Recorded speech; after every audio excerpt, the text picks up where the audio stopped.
L'homme d'affaires Andy Aped entend entreprendre une action en justice contre le gouvernement. Dans une lettre ouverte adressée au président Martelly et rendue publique ce jeudi 6 septembre, l'homme d'affaires André Aped annonce qu'il a prié ses avocats de préparer une procédure judiciaire contre le gouvernement suite à la publication de son nom sur une liste de 60 contribuables réfractaires frappés d'interdiction de départ. Il estime qu'il s'agit d'un acte indiscriminé, précipité et sans précédent. M. Aped qualifie l'action entreprise par la DGI et le commissaire du gouvernement à l'encontre de ces entrepreneurs de faux pas et invite le chef de l'État à le corriger, tout en reconnaissant qu'il est normal que le gouvernement prenne des dispositions pour que les contribuables paient leurs taxes. M. Aped affirme que l'approche du directeur de la DGI ainsi que celle du commissaire du gouvernement est arbitraire et va à l'encontre de l'intention affichée officiellement qui est de favoriser les investissements dans le pays. Par ailleurs, M. Aped affirme que ces actes rappellent les méthodes utilisées par François Duvalier dans les années 60 pour rançonner les commerçants. D'autre part, Andy Aped estime que le commissaire du gouvernement a sciemment agi contre ces hommes d'affaires au nom du président Martelly, et ceci pour de multiples raisons politiques. M. Aped s'étonne par exemple que cette action soit intervenue 4 jours à peine après qu'il ait exprimé en public sa préoccupation sur la détérioration du climat politique du pays et plus précisément sur la mise en place du Conseil électoral permanent. Il invite le président à corriger cette maladresse. M. Aped, qui dirige une industrie de sous-traitance qui emploie plusieurs milliers de personnes, affirme que le geste posé à l'aéroport pourrait avoir des conséquences graves tant sur l'avenir de certaines entreprises que sur l'emploi. Il a fait remarquer que le renforcement de l'État et l'utilisation appropriée de son appareil coercitif sont nécessaires, mais qu'ils ne doivent pas, par des abus ciblés, créer la peur et dans ce cas porter le discrédit sur des entrepreneurs honnêtes. Rappelons que M. Andy Aped dirigeait le groupe 184, mouvement GNB, qui a porté le président Jean-Bertrand Aristide à la démission en 2004 après plusieurs mois de protestations populaires. Le gouvernement n'est pas en train de persécuter les hommes d'affaires, c'est ce qu'a révélé le secrétaire d'État à la communication, Joseph Guilhercé d'Elva. Intervenant à la rubrique Le Point de Radio et Télé Métropole, le journaliste a fait remarquer que les responsables de la DGI ne font qu'appliquer la loi. Comment voulez-vous, comment veut-on accuser le gouvernement de vouloir persécuter des contribuables quand on applique la loi? C'est la loi qu'on applique, c'est pas... Comme je l'ai dit, on ne cible pas des gens en particulier. Donc on applique la loi et ceux-là qui sont en contravention avec la loi vont devoir répondre, mais c'est pas, il n'y a rien de persécution là-dedans. Donc, et là, je peux, au nom du gouvernement, réitérer cette volonté de travailler avec tous les investisseurs, tous les créateurs, pardon, tous ceux-là qui créent l'emploi dans le pays. Donc nous les considérons beaucoup et nous voulons les accompagner. Nous voulons, le gouvernement veut créer un environnement encore plus propice, encore plus favorable aux investissements. Donc ce n'est pas un gouvernement qui dit que le pays est ouvert aux affaires, open for business, comme on le dit. Et puis c'est le même gouvernement qui s'engagerait dans des démarches pour persécuter des investisseurs, mais jamais de la vie, des entrepreneurs qui font des sacrifices aussi, nous le connaissons, pour créer de l'emploi. Donc, loin de là, donc il n'y a aucune velléité de la sorte. Donc, le gouvernement, le président de la République veut que ça soit très clair. Il n'y a pas de persécution, mais il faut qu'on se mette en règle avec le fisc, tout simplement. Les autorités fiscales ont indiqué avoir sollicité du chef du parquet la levée de l'interdiction de départ à l'encontre de 12 grands contribuables. Plusieurs entrepreneurs qui avaient assuré avoir déjà payé leurs redevances figurent sur la liste publiée par les responsables de la Direction générale des impôts, la DGI. Les 54 autres poursuivis par les autorités judiciaires dans le cadre du recouvrement forcé de créances de l'État sont invités à s'acquitter de leurs redevances. Le directeur de la DGI, Jean-Baptiste Clark-Neptune, explique que l'initiative des autorités fiscales n'a aucune connotation politique. Il donne la garantie que le chef de l'État ainsi que le Premier ministre ne sont intervenus en aucun moment pour orienter les actions de la DGI. Une délégation composée de 14 investisseurs canadiens effectue actuellement une visite dans l'objectif d'explorer les opportunités d'affaires dans le pays. Le directeur général du Centre de facilitation des investissements, CFI, M. Georges Andy René, a fait savoir qu'au cours de leur séjour au pays, ces investisseurs étrangers rencontreront notamment des hommes d'affaires haïtiens afin de créer un partenariat canado-haïtien.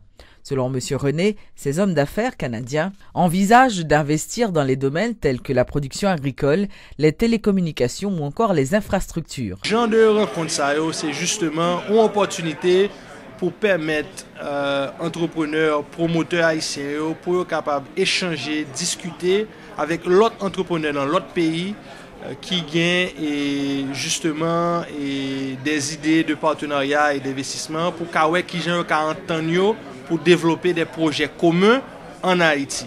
Donc, question investissement, c'est d'abord articulation de projets. Donc, faut nous faire projet, faut nous écrire projet, faut nous proposer des projets. Donc, sans projet, nous mettre Haïti ouvert pour investissement. L'investisseur à venir pour nous capable capter intérêt, pour que le pas tourner sans pas une idée négative, il faut nous présenter les projets. Mais c'est justement ça que nous allons faire. Dans le cadre de mission ça, nous allons faire entreprise haïtienne présenter projet. Donc nous allons des rencontres qui vont faire un à un. Entreprise haïtienne à travers chambre de commerce canado-haïtienne et l'autre chambre de commerce en haïtien, chambre de commerce et d'industrie et chambre régionale. A bien opportunité pour prendre rendez-vous avec entrepreneurs canadiens pour présenter projet, pour parler avec eux, prendre contact avec eux et au fur et à mesure développer une relation de confiance pour capable encourager les investisseurs canadiens pour venir investir en Haïti sur un projet ou l'autre. Les membres de cette délégation ont reçu ce jeudi une séance plénière avec les responsables de la Chambre canado-haïtienne de commerce. Et lors de cette rencontre qui s'est déroulée en présence du Premier ministre Laurent Salvador Lamotte, ces investisseurs canadiens ont eu l'opportunité d'échanger des informations avec leurs collègues haïtiens sur les possibilités d'affaires qui existent dans le pays. Le défilé des hommes d'affaires étrangers en Haïti se poursuit. En effet, des investisseurs canadiens en visite dans le pays ont pris part ce jeudi 6 septembre à une séance plénière organisée par la Chambre de commerce et d'industrie haïtiano-canadienne.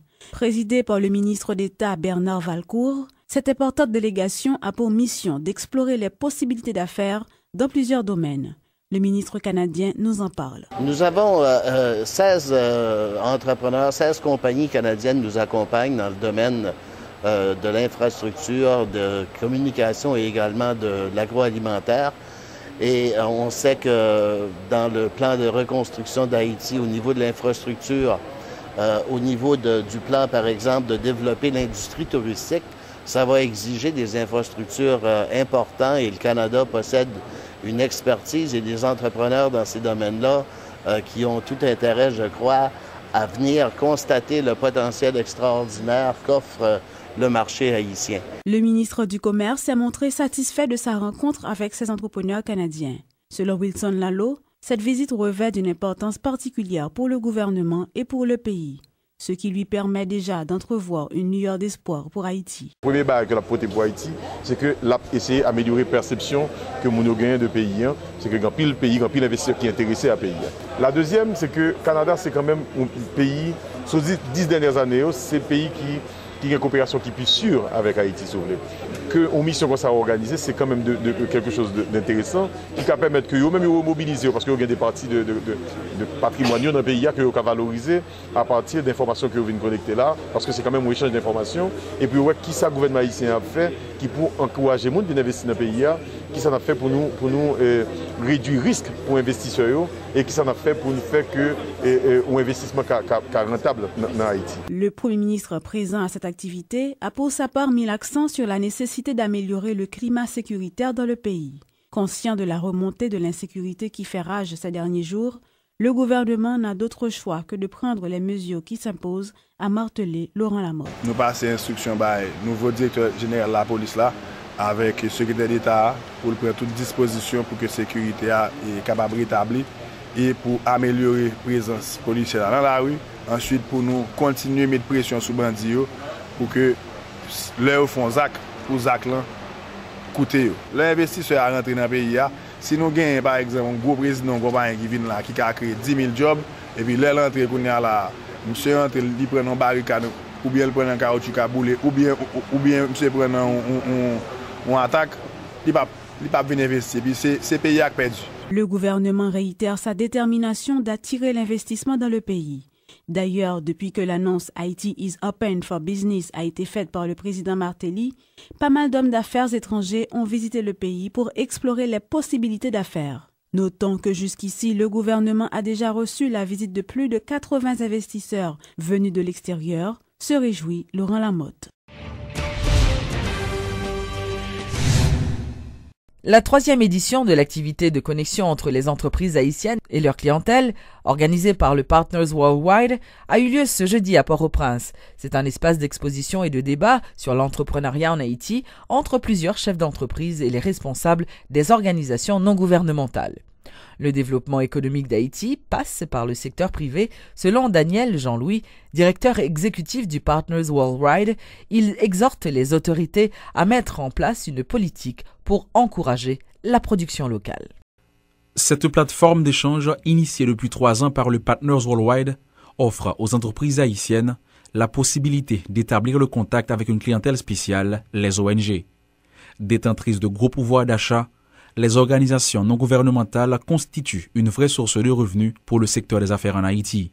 Cette initiative vise à renforcer le secteur privé et encourager l'idée entrepreneuriale, une condition sine qua non, selon Daniel Jean-Louis, directeur exécutif de Partners Worldwide, pour faire fructifier l'économie haïtienne. On constate que le niveau de pauvreté dans tout pays où il y a un système de marché est causé par la pauvreté des entreprises.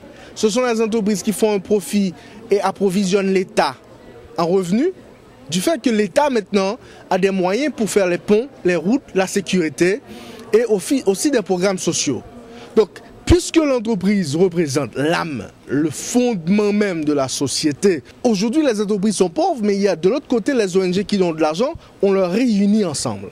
Offrir cet espace aux entreprises haïtiennes pour vendre leurs concepts aux clients, c'est avant tout supporter la production nationale, indique Daniel Jean-Louis.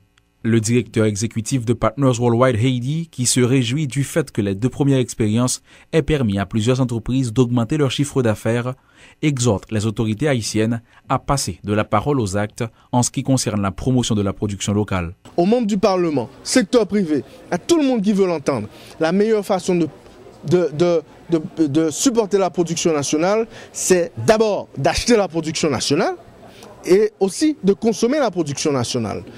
La façon qui ne supporte pas la production nationale, c'est de continuellement parler de supporter la production nationale. Je dis ça surtout aux membres du gouvernement et au Parlement. On en a marre. Les défis, enjeux et perspectives en ce qui a trait au secteur des affaires en Haïti ont été vus et débattus par un panel de 3 membres. Des entreprises telles que Aciérie d'Haïti, GDG Béton, les produits Rebo, pour ne citer que celles-là, ont pris part à cette activité.